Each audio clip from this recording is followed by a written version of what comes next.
Today's forum features the national public premiere of a new study on climate change and its potential impact on our national security. This forum is being presented in partnership with the OSU Environmental Professionals Network, the Ohio Environmental Council, and the OSU Mershon Center for International Security Studies.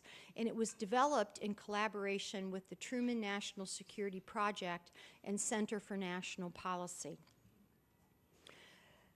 Your speaker information and bios is in detail in your forum flyers, so in the cause of time, I'm just going to introduce our speakers by their names. Please welcome Mike Breen from Operation Free, Jim Heath of WBNS 10 TV, who will be our moderator, and retired General Don Hoffman of the Center for Naval Analyses, who is going to start us off with an overview of the study. General Hoffman, thank you all for being here, and please join me in welcoming our panelists.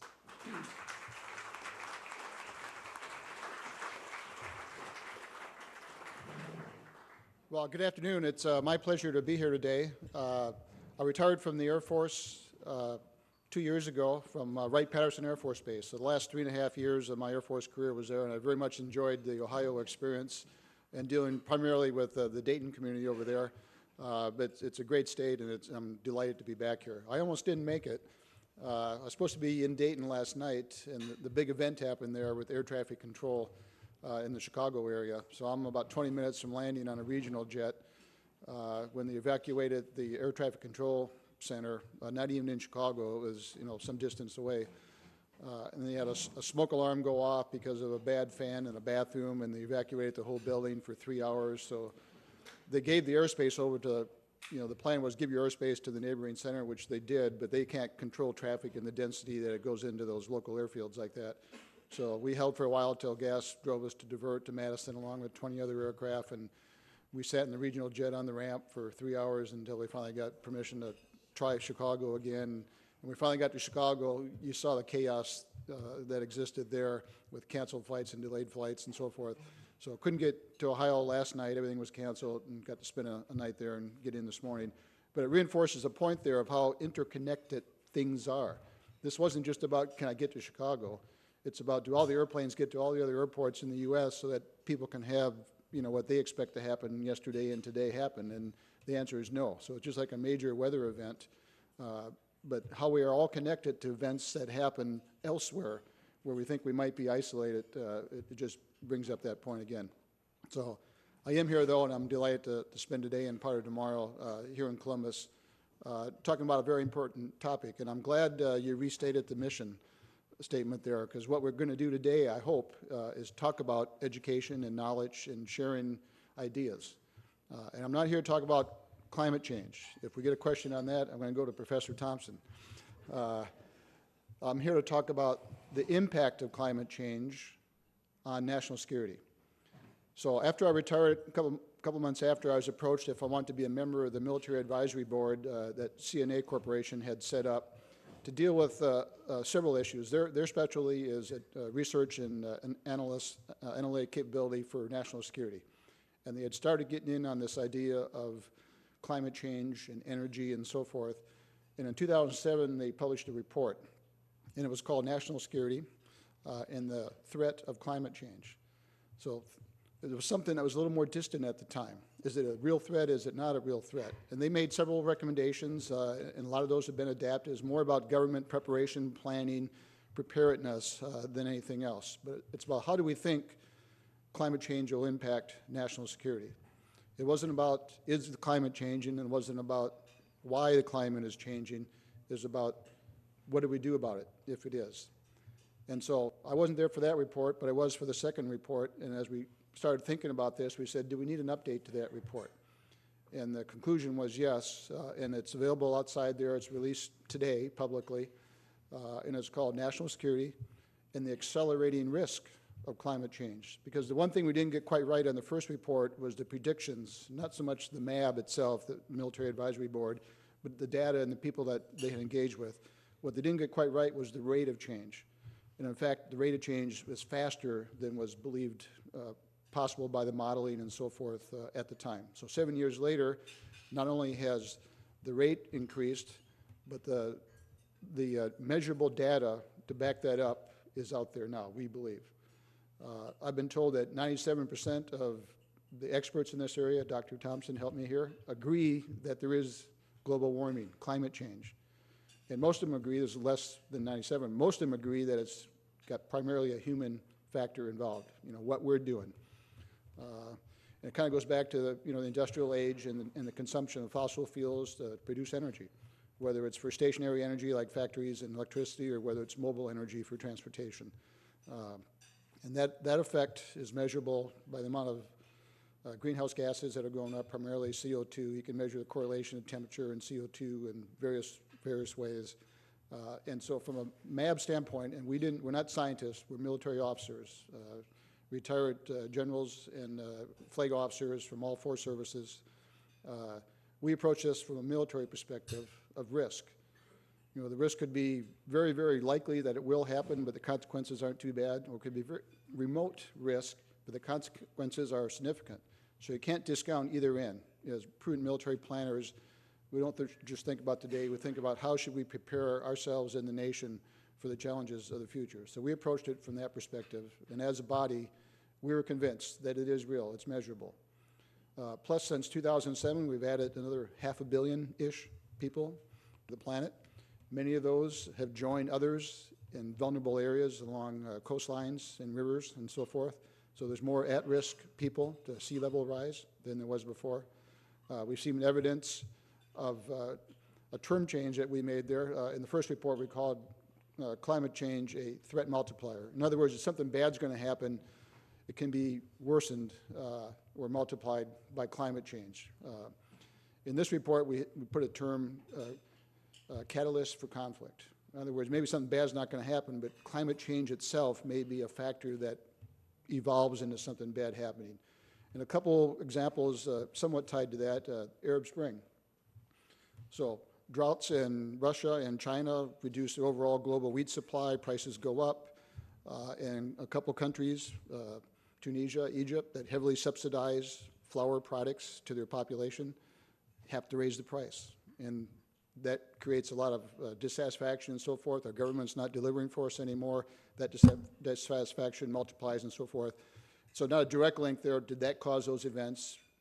That alone did not. That's why we say catalyst. It wasn't a direct cause, but it certainly triggered a lot of the discontent that led to some of the elements of Arab Spring. Syria, similar situations within Syria on food supplies and so forth, drove a lot of people into the cities, no employment, no services, adequate services from the government, drove in part the issues we see in Syria right now. So we believe from a national security perspective, a lot of stuff is happening external to the U.S. where the U.S. military may be involved. We certainly see it in humanitarian assistance and disaster response. So whether it's domestic situations like Katrina and Sandy, or whether it's typhoon in the Philippines, the military eventually will be called in because only the U.S. has the global capacity to move relief to distant lands in the time frame that's required to save lives. So we do not want to become, the United States military does not want to become the disaster relief force for the world. Our purpose is to defend this nation, keep us all free, quality of life and so forth. And to do that, we need to be able to be ready for the high-end tasks that may occur against a peer adversary or an emerging adversary, against terrorist threats on the low end. And as a residual capacity, we do humanitarian assistance and disaster response. But that should not be our prime job. It's a lesser included task right now of our capability. So anything we do along those lines diminishes from training opportunities and so forth that we'd do. The other big challenge we have is our ability to be ready is impacted by many factors. One is the budget. All the services are getting smaller, so our ability to steam ships, to fly airplanes, to drive tanks, and do the training, both individual training and collective team training, is being diminished. And climate change will have an impact on the spaces that we can do that in. Are they flooded? Is the whole state a tinderbox so we can't shoot live ammunition or flares or tracer rounds or anything? That all impacts training. Our basing structure, if it's underwater, not too good for a lily pad from which to project power. We made a pivot to the Pacific with our strategic thinking, and now the follow-up to that is how do we actually position forces over there? Are there going to be locations like Guam that'll be there as a relay point or as a launching point for conflicts in the region if it's underwater? It's not just is the base high and dry. So you can go down to Newport News, Hampton area there, very vulnerable, a large collection of military assets there and a very critical basing structure. In spring high tides, the water's lapping on the runway at Langley. I was there during Hurricane Isabel when the porpoises were swimming up and down the runway. So at what point do you say, we got to do something here, we got to raise things or whatever?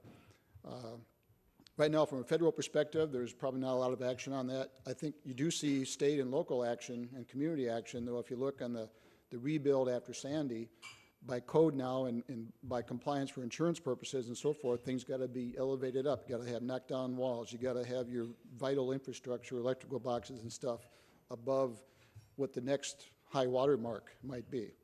Because the 100-year storms don't come every 100 years now. That's one other thing about climate change that we believe as a panel is that we're going to see them every 10 years. So the intensity of major weather events and the frequency of major weather events will not be the same as what we experienced growing up. Okay, so it's sometimes hard to get our mind around things that change incrementally.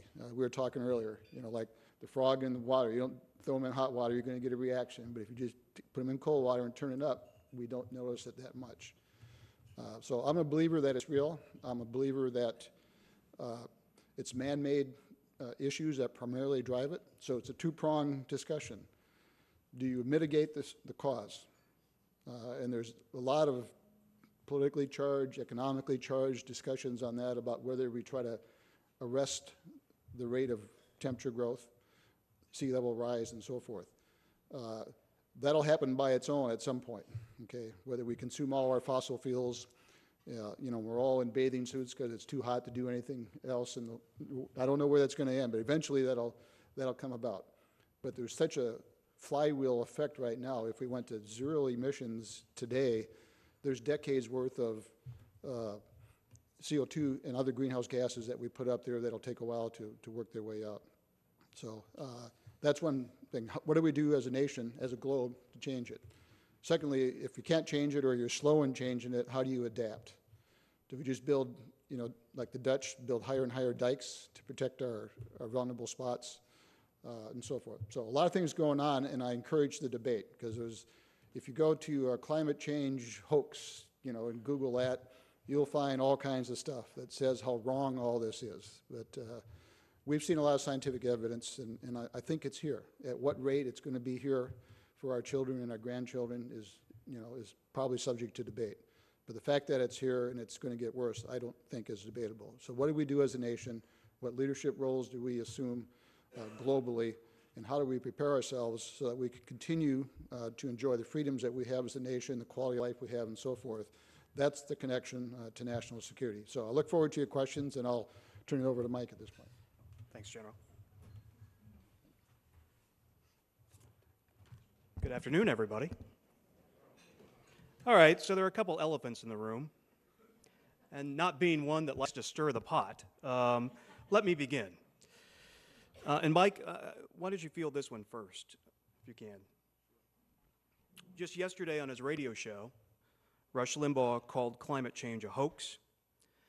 That message went out to his conservative listeners all across the land. Last week, Senator Marco Rubio, a leading contender to lead the Republican Party in 2 years for the presidential nomination in 2016, said that he doubts scientists who say human activity is a primary driver of climate change. And I dare say that there are people tuning in to this conversation who hear the words climate change or global warming and immediately conclude that it's just not real. So, Mike, what can you say in 60 seconds that has convinced you and the United States military that may help change the mind of those at least still willing to listen? So I'll say two things. First, this is a risk assessment problem, as the General so well put it, right? National security leaders, military people are in the business of recognizing and confronting risk. I led troops in Iraq and Afghanistan on the ground. The general said 97% of climate scientists believe that this is a major threat. If 97% of my intelligence sources on the ground in Iraq and Afghanistan told me, you keep going down that road, you're going to get blown up, you're going to get ambushed, and I kept going down that road, I deserve to not only be relieved of my command, I deserve to be thrown in prison. I mean, that's criminal negligence on the battlefield. It's a failure to respond to risk. So I think the evidence here is overwhelmingly telling us we have a major risk that we need to mitigate. That's the first piece. The second piece is climate change is not a political issue in the way we think about political issues. You and I can debate the size of the federal government. We can debate tax policy. We can debate social issues. Climate change is a thing that is happening in the world. I mean, it doesn't matter whether I believe in climate change or the Mississippi River or not. They're both there. They're both happening. The question is simply, how will I react to it? How will I respond? So the idea somehow that Rush Limbaugh is as much of an authority on the Earth's atmosphere as the gentleman who's joining us and maybe others in the room, I don't think that makes any sense whatsoever. General, are you worried in a political climate that this puts the military in a political limelight? Not at all. I mean, the military by definition is apolitical. And I've had 7 overseas assignments and numerous other travels around the world, and I've witnessed political processes, but democracy, as quoted in the old Perry Mason show, is a very bad form of government. But it's so much better than all the rest. And sometimes it takes a crisis to make democracy work the way we would like it to work. It's unfortunate, though, that sometimes we create our own crisis to get that effect. It's one thing when you have an aggressor come in, very clear cut, we do the right thing. So it may be the last thing we do. After we tried everything else, we may get to the right thing. But eventually we'll get there. So I'm not dismayed at our political system. I'm dismayed occasionally by how it's grinding along and how painful it is sometimes. But I don't see the military being politicized at all by this. As citizens, we all are part of the debate, but as uniformed members of the military, we're agnostic politically. I had an opportunity to read the report. I encourage all of you to do so as well. It's available outside the door here. I read it last night. And I just want to enter it into the record as part of this conversation that when we talk about the military and climate change and this issue, quote, our oil addiction, I believe, is our greatest threat to our national security, not just foreign oil, but oil in general. That's Brigadier General Stephen Anderson, a self-described conservative. Quote, it's not hard to make the connection between climate change and instability or climate change and terrorism. That's from General Anthony Zinni, United States Marine Corps. He was an envoy during the Bush administration. Quote, climate change is a national security issue because it affects the stability of certain places in the world. That's from General Chuck Wald, Deputy Commander of the U.S. European Command under President George W. Bush. And finally, this quote, see if you can guess who this came from. Quote, the issue of climate change respects no border. Its effects cannot be reined in by any army, nor advanced by any ideology. President Barack Obama? No. President George W. Bush. So we have conservatives on record, and we have military experts from the previous administration on record in this. This is not, and Mike, I think we should emphasize here today, this is not just the current Washington scene and the Barack Obama administration that is pushing this agenda or pushing this message, correct? That's absolutely right. I mean, especially from the national security perspective. The Secretary of Defense is well known as a former Republican senator, in addition to being a combat-wounded Vietnam veteran. He's been clear that climate change is a security threat. He's said that. The Quadrennial Defense Review, which is the Pentagon's bedrock strategic document, identifies climate change as a major national security threat. It's going to make our jobs harder protecting the country. The Central Intelligence Agency started a center to study the changing climate and its security implications under the Bush administration. So, I mean, again, I have to echo the general. I mean, this is a question of confronting risk and fact in the real world and responding to it, which is the job of military people and national security leaders. The profession of arms does not reward illusions or ideology. You have to face clear-eyed reality and respond to it. General, if I say to you, based on current data, that the hottest days of the year will rise 15 degrees in the next 50 years, and our sea levels will rise 4 feet. To most people listening in, 15 degrees and 4 feet doesn't sound we can certainly, it sounds like we can survive that. Doesn't sound overly dramatic, perhaps. But from a military standpoint, what does that 15 degrees and 4 feet mean? Well, first of all, again, without getting into the science of it, I think you're reaching for the outside edge of the modeling as we go forward there. I mean, there's a range of uncertainty out there. I think you're picking probably the high end of the range when you talk 4 feet, for sure. Though I would certainly think that would get the attention of the Navy. I mean, you may have heard the NASA report came out yesterday about the Antarctic. We stayed away from the Antarctic discussion because there's less proven data of what's going to happen down there with ice melting and so forth, glaciers, than there is with the Arctic. You can steam through the Arctic now in the summertime. In fact, that's one of the issues, national security issues, is if somebody gets in trouble up there, what's the rescue response? Who's got the capability to get up there and rescue, a ship or someone in duress? You can't snowmobile over the ice anymore, so it's got to be by ship or air. So the passageway through the Arctic is already happening. Passageway through the Antarctic, the melting down in the Antarctic is one of the wild cards that will drive that kind of sea level rise. So all basing structure that's in sea level rise risk areas, there's maps out there now that show what a 1 meter sea level rise does and what a 3 or 4 meter sea level rise does. Puts a lot of our basic infrastructure on how we project power, how we train on a daily basis, puts a lot of that at risk. That's the primary thing, is the sea level rise. Being hotter has the other issues with it as well, of how we train, how many training days are black flag days or red flag days where you can't go out and really exert yourself in a training doing larger and larger number of days in the summertime. And Mike, let me just follow up with that. The Cato Institute said in response to the climate change report this past week that it was too pessimistic, that there might be some optimistic elements of climate change, and that one of them the general just hit on, the fact that Arctic is opening up and there might be, lo and behold, new oil and natural gas reserves in the Arctic.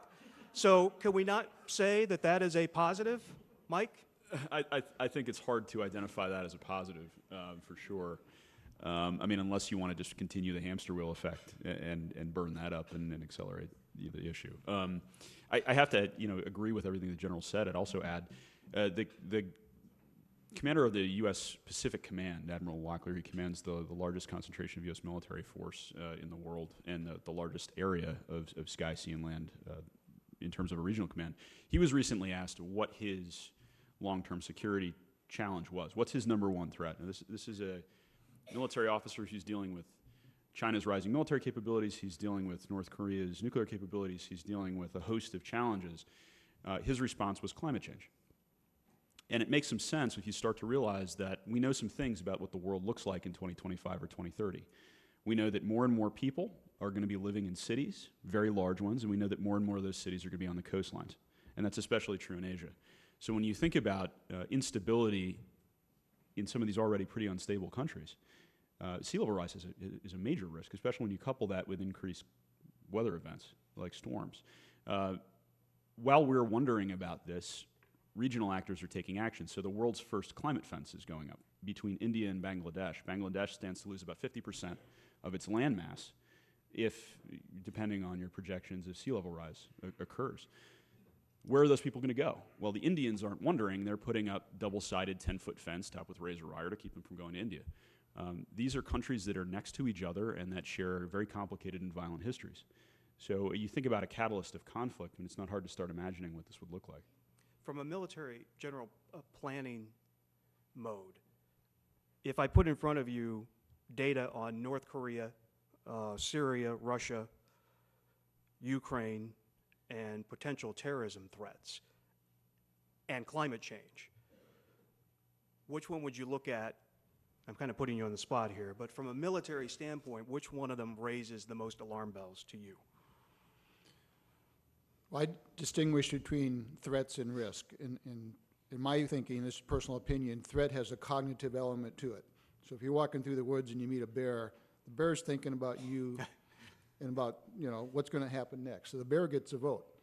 Okay, so the first threats you mentioned are all cognitive actors, rational state actors or not, that are out there calculating their opportunity, their means, and what they want to do to their ideology or whatever. So there's multiple ways to approach that. You either, you contain them, you outpower them so that they feel the deterrent, they don't act. So there's other tools that you have in dealing with that. Climate change doesn't have a cognitive element to it. It's happening. It's natural and physics and all the other stuff that goes into it. So you can't negotiate with it. So, I mean, it's on a different scale, if you will. Are we willing to have billions and billions of dollars of recovery effort every time a superstorm, strikes our coastline? Or are we willing to, instead of that, or in lieu of that, take some other actions to either, mitigate or adapt? So it's a calculation. I'm not going to put it on the scale. If you're in the middle of a hurricane, I know where your priorities are. Yeah, and that's what and if it's bearing down in Norfolk, I know where their priorities are. And that's what I was going to the point I was trying to make is that it's not just response to Sandy that the military, it's the training for the response to Sandy that's going to change the dynamic, I would think, that would change the dynamic of how troops prepare and how the military prepares. Right, and as we find right now, at least in the Air Force, my experience is, we stopped flying last year with sequester, about the last third of the year, and we had to figure out which finger do we cut off. Okay, we're going to fly these 2 squadrons because they're going to go to Iraq, or not Iraq, but Afghanistan shortly, so they're going to fly and be ready. The other 8 squadrons are going to stand down. We did that across the Air Force. I know the Navy and other services had similar decisions to do. So now if you put in there, oh, by the way, we got to go train for, humanitarian response and disaster response, that's going to detract from an already unexecutable, almost, from budget reasons, training schedule. Mike, I'm going to ask you, I said there were 2 elephants in the room, so I'm going to ask you about the second one here in a second. But I would encourage anybody who has a question, there's a microphone right here. You can make your way toward it, and we'll start including folks in this conversation after we talk about this last elephant in the room that we should address. I remember working on the Hill in the 90s and going out to dinner at a fairly fancy restaurant in Washington. And there was a table set up for about 20 people. And over the course of time, people came in, and it turned out it was a table full of both Republican and Democratic senators and representatives of big oil. And I remember thinking 15, 18 years ago, as I looked at that play out, and it's a thought that stayed with me to this day, just how influential, rightly or wrongly, that gas interests and oil interests have in our economy and in Washington, D.C. Mike, the military uses 12 million gallons of oil a day. It's heavily dependent on fossil fuel. And there's a lot of influence of big oil, again, rightly or wrongly, on Capitol Hill. How do you begin this transition, the military begin this transition to green energy, and is that going to be a tough sell politically in the years ahead? That's actually a great question. And the answer to the question is that the military is extremely aware that its dependence on a particular type of fuel is a strategic weakness, is a vulnerability. And that actually doesn't have much of anything to do with climate change. You can believe climate change is man-made or not, caused by unicorn farts or something. You can believe that it's... I'm sorry, what? you write can that believe down that for the story tonight. Whatever you want about climate. It should still worry you that oil is a globally traded thing. So the supply and demand is set on a global market. The price is set on a global market. Even the most optimistic projections about fracking and lateral drilling and all the rest of it, even if all those technologies come into play, no projection that I've seen a few of them, say that we're going to even remotely be able to keep up with global demand as it increases. So India is supposed to use 97% more oil than it does now by 2025. China over 80% more than it uses now by 2025. We're not keeping up with that. And so if not just your entire military, but your entire civilian economy, 98% of the transportation sector runs on this one source of fuel, which we mostly don't control, and which is set in a global market mostly by countries with nationalized oil companies that manipulate the price for political reasons. That's a threat, regardless of climate. And you see this all the way down at the eye level for the soldier on the ground. I mean, if you'll permit me, how did I get into this energy thing? I got into this energy thing because on my first tour in Iraq, I was on a small combat operating base, combat outpost, in an area of Iraq called the Triangle of Death with an infantry brigade. My infantry company was down there. We ran everything off of generators. which used liquid fuel, diesel or jet fuel, and we used all our vehicles ran off the same thing. So every day, a convoy full of fuel trucks would leave Baghdad Airport, and they'd drive through the Triangle of Death down to our base to try to deliver the fuel, which meant every day they got in a gunfight, which meant every day that we took the fuel they delivered last night that was in the gas tanks of these vehicles, and we went out and we fought to get the convoy in so we could gas up for the next night's gunfight to get the fuel in. You took an infantry unit and turned it into a self-licking ice cream cone because you were completely dependent on that single source of fuel. Now, if you go to Afghanistan now, you'll see these forward operating bases using solar panels. The military's getting smarter about this stuff. You'll see the Navy flying F-18 combat aircraft off the decks of aircraft carriers in simulated combat using advanced biofuels, twice the speed of sound, on domestically produced fuel that's not from fossil fuel. So the military's investing heavily in these technologies because it doesn't want to be dependent on a single source of fuel that it doesn't control because it realizes the strategic vulnerability. I think the nation has to reach the same conclusion. And General, without dragging you into the political part here, I imagine from a military standpoint, you want to move beyond the politics of this and prepare the military for this situation, right? Can it be safe to say that the military now is taking steps above and beyond the political debate over here that it's constant, recognize this threat and is taking steps toward trying to find a way to be better prepared for it? Well, as Mike said, he gave the Navy F-18 example, but that followed all the Air Force examples of Forgive me. of qualifying all their equipment to run on alternative fuels. So at first we did synthetic fuels. So you take either coal or natural gas, you convert it to a liquid form, and a 50-50 blend of that fuel plus the existing fuel. And we found that all our aircraft fly fine on that. In fact, they fly cleaner, less exhaust and so forth. And all the ground handling, pumps and seals and valves and storage and all that, there was no impact to that. So then we moved on and we did the same thing for biofuels.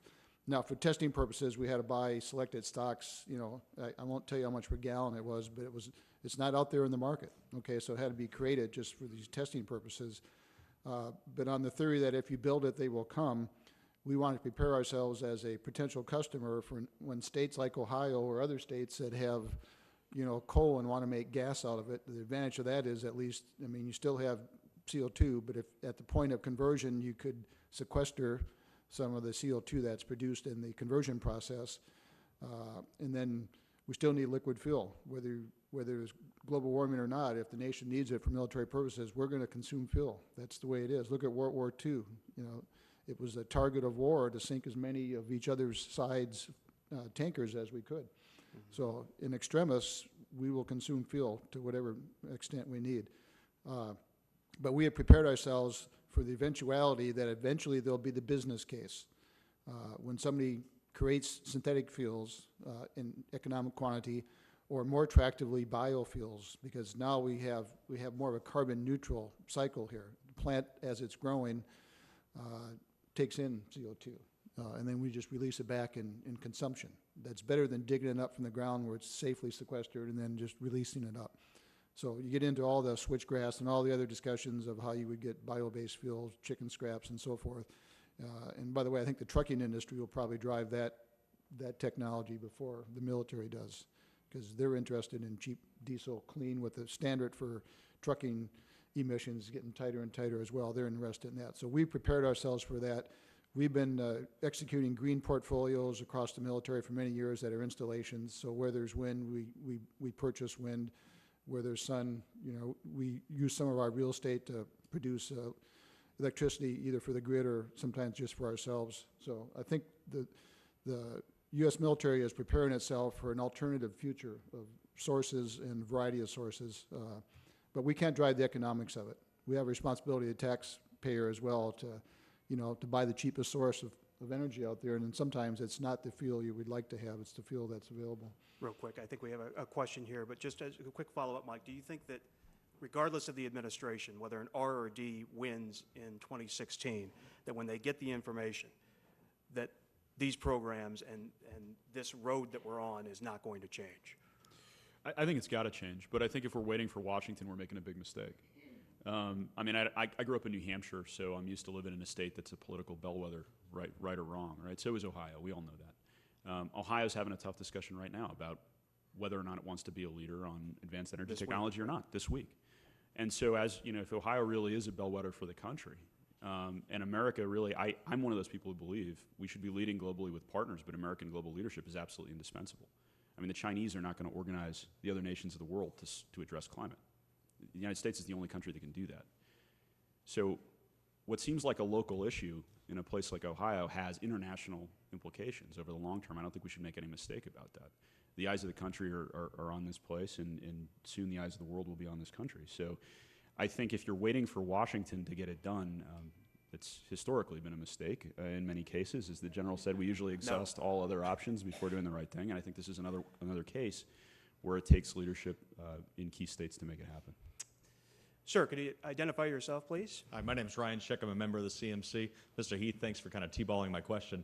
Mr. Breen, you talked about the self-licking ice cream cone. In 2004, I was out at Wright-Patterson Air Force Base visiting a high school buddy of mine who was a newly minted 03 at the time, and his assignment was basically the Achilles heel, how weakened reservists, weakened warriors were the ones being targeted by the insurgency because they recognized that our supply lines were our Achilles heel at the time.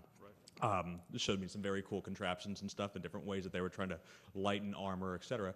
But you began alluding to the private sector, and I'm very curious because we hear one side, without identifying it, one side of the argument calling climate change both a hoax and a job killer.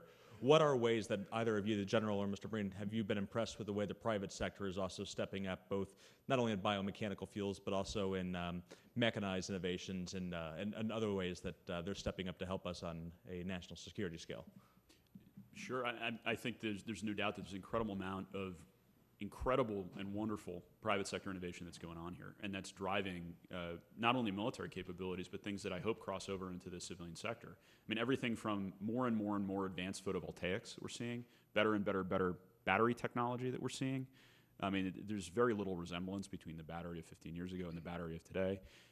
The advanced biofuel sector is astounding. I mean, there's a company out in California called Sapphire Energy that is making petroleum-type fuel. It's chemically indistinguishable from jet fuel, basically, from petroleum, from crude, whatever your flavor is, out of algae and wastewater, non-potable water and algae. I mean, it's not even, we're not talking switchgrass. We're way past that. There's an incredible amount of innovation that's going on. Where DOD and the government, I think, have a major role to play is a consumer of the most advanced innovation. I mean, GPS never makes it into your phone unless the military buys it first to guide munitions to targets. This is going to be somewhat similar in that the purchasing power and the ability of the military to test advanced technology so that it can scale is critical. But there's a proud history of that. Everything from the internet to, you know, you name your product. If I could just add, I mean, there are some industries out there that their business case is all about consumption, getting us to consume. You know, whether it's another washing machine every 5 years, it's not in their benefit to make one that lasts 100 years. And in the energy sector, that's, I think, particularly true. But for most industries, it's in their best business case to conserve. Okay, so that's one of the factors, along with labor and other stuff, that goes into their bottom line. So conservation and getting more and more efficient, both in an industrial sense, in the transportation sector and so forth, the two line. So reducing energy consumption is perfectly in alignment with addressing climate change. I'm going to try to focus on the bottom line. Thank you, sir, for your question. And Mike, back me up here because I'm about to have a Capitol Square moment where I pontificate for a second. But I think, hang on, it will be okay. But I think the bottom line problem with this issue moving forward is that we live in the Twitter world now, where we want to see something and we want to tweet it and we want reaction and we want it done. Al Gore did that brilliant presentation, what was it, 7 years ago now? 7 or 8 years ago? We all jumped on board, we all watched it, he won an award for it. We were all concerned about it, global warming, let's do something. And then a week went by, and a month went by, and a year went by, and the earth isn't sizzling. We're not all burning up. And so we kind of lost sense and we lost focus of that this is an incremental problem. This is an ongoing problem. In general, we were talking about the frog in the pot in warm water, and it's slowly, seemingly, according to 97% of scientists, is getting warmer, but we don't see it instantaneously, Mike. So, I mean, this issue moving forward, particularly from a military standpoint and trying to sell Congress on the funding that it will take to get to that green energy rather than oil as an example, I mean, it's going to be very tricky and very difficult to have that Twitter sense of this is happening now and something has to be done now rather than, well, that's a problem a year from now or 10 years from now or maybe not even in our lifetime. Well, that's interesting. I mean, I think we definitely want to see more action, not less. From the military's perspective, you know, again, I think the military is taking what steps it can to prepare itself for the world that it believes it's going to be facing and is already facing, and that's not really a political question. But broader, I think in some ways we've done ourselves a bit of a disservice by talking about climate change as if it's something that it's this apocalyptic event that we can't stop. You know, if I tell you that the world's going to end because the sun's going to go supernova in 6 months, you can believe my science or not believe my science. It doesn't matter because you're passive. What are you going to do about it? Too often we talk about climate change that way. I think this is something we can definitely deal with. I also think it's something that presents, in many ways, a tremendous opportunity. So imagine for a second we're all wrong. Gentleman is incorrect. Climate change is not a real thing. We find that out in 20 years. And in the intervening period, what we've done is we've developed an array of advanced liquid fuels. We've spawned an advanced technology sector here in the United States that uses renewable sources of energy that aren't going to run out and don't destroy our environment or communities. We've created jobs that can't be outsourced, running power plants that use the renewable resources that are available to us here, and on and on. Are we sad about that? I mean, really, what do we regret? I see this as a tremendous opportunity to get better and stronger as a country. General, you want to weigh in? Well, I got a question waiting out there, so I'll defer. You like his to the next question better than my question? I don't know yet. That's all right. It really wasn't a question. It was pontification, so we'll move on. Sir, could you identify yourself, please? Sure. Chuck Herman, former CMC member now in Texas. Thank you, gentlemen, both of you, for your service to our country, and congratulations to CMC on a program on the very day that is a major story in both the New York Times and the Wall Street Journal. I have a tough question for the two of you. If global warming impacts the parts of the world elsewhere, which have the largest populations in Africa, in India, in Bangladesh, where the real problem is starvation and the lack of water, which the reports talk about, which in turn, people trying to survive, fighting for food and water. What is the implication for the U.S. strategy? Do we move into isolation? We can't stop all this fighting going on all over the world for food and water? Or do we take some responsibility for trying to work to curb these conflicts all over the world because they actually have the implications for making jihad more likely, as the report suggests? Yeah. I think the days of isolation are gone. We have a history in this country with two large oceans on the east and west and relatively historically friendly neighbors north and south. We have that buffer, and we've enjoyed that buffer, but we have not been immune from attack. Certainly, you know, Pearl Harbor and in the World War II is a good example of that.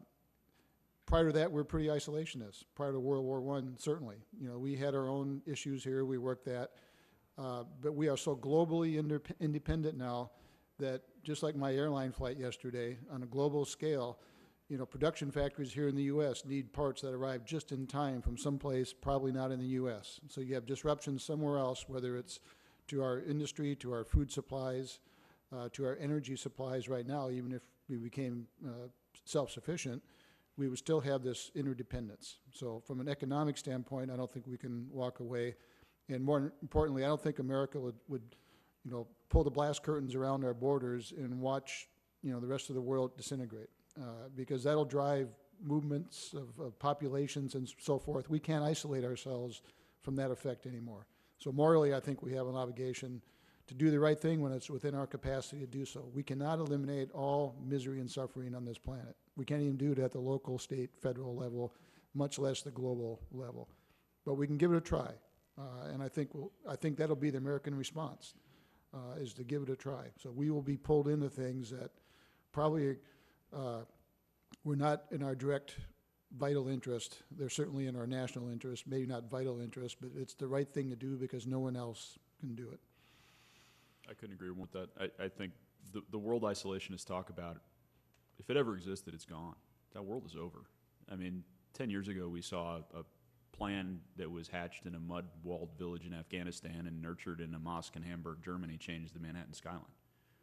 The idea that you can pretend the world's not out there anymore is just, it's not tenable, it's not possible.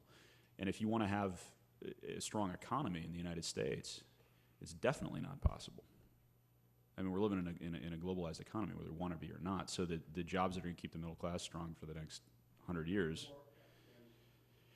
I don't think it's more Afghanistan's. I just think it's, you know, if the world outside your door is burning, sooner or later a spark's going to jump the street and hit your roof. Ma'am, yes. Hi, my name is Cheryl Roller, and I'm a CMC member, and I want to thank you also for being here today and for the wonderful logical facts you present and the credibility you bring to this issue. And I wonder if you're working on any kind of collaborations with the private sector, with the public sector, to help get the word out in a more rational way than what it's gotten out in the past. I would just speak for the Military Advisory Board at CNA. The report is out now. Our job's not done. So outreach events like my 2 days here in Ohio, there's a pretty active Washington, D.C. Discussion going on this week with the rollout of the report. And there'll be other engagements around the country as CNA decides to support and move forward on, and as requested by communities and all that. You know, we're not zealots. We're not going to go out there and try to, you know, talk to every American out there. But when invited, when asked, and all that, we're gonna engage to have this debate. It's about public education and knowledge.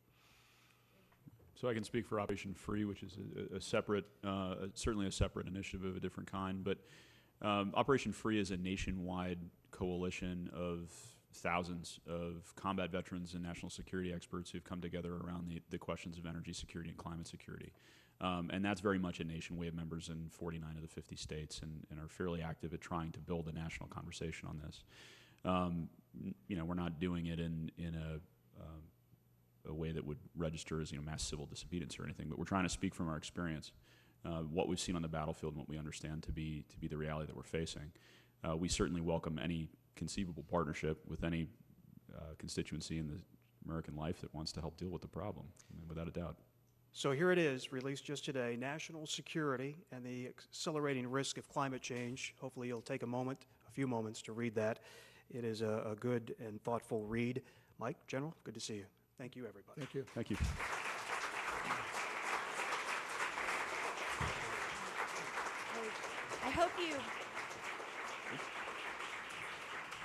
I hope you enjoyed today's forum, and we encourage you to share this information.